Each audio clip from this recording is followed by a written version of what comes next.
পুজোতে বা যে কোনো অনুষ্ঠানে সকালে জলখাবারের এই থালিটার সাথে আমরা সবাই খুব পরিচিত, তাই তো। 250 গ্রাম ছোলার ডালকে গতকাল রাতে জলে ভিজিয়ে রেখেছিলাম। এখন জল, নুন আর হলুদ দিয়ে প্রেসার কুকারে 2টো সিটি দিয়ে নেব। প্রথমেই 4 টেবিল স্পুন সর্ষের তেল গরম করে নারকেল কুচি, কাজু, কিশমিশগুলো ভেজে তুলে রাখবো। এরপরে তেজপাতা, জিরে, শুকনো লঙ্কা, হিং ফোড়ন দেব এবং আদা কাঁচা লঙ্কা বাটার সাথে হলুদ, লঙ্কা, ধনে, জিরের গুঁড়ো জল দিয়ে ভালো করে গুলিয়ে তেলে দিয়ে 2 থেকে 3 মিনিট কষিয়ে নেব। এরপরে 2টো টমেটো পেস্ট করে দিয়ে 2 মিনিট রান্না করে নেওয়ার পরে সেদ্ধ করে রাখা ছোলার ডালটা দিয়ে দিতে হবে।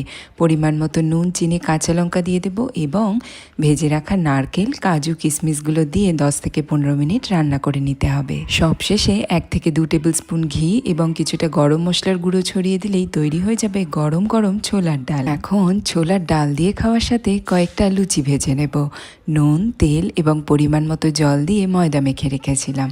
ছোট ছোট লেচি কেটে তাকে পাতলা করে বেলে গরম তেলে ভেজে নিলেই তৈরি হয়ে যাবে ফুলকো ফুলকো লুচি, ছোলার ডাল এবং রসগোল্লা। এই রকম জলখাবারের থালির কাছে আমরা বাঙালিরা কিন্তু একটু বেশি দুর্বল হয়ে পড়ি। বাড়িতে বানিয়ে পরিবারের সকলের সাথে একটা সুন্দর সকাল তোমরা উপভোগ করো, কেমন?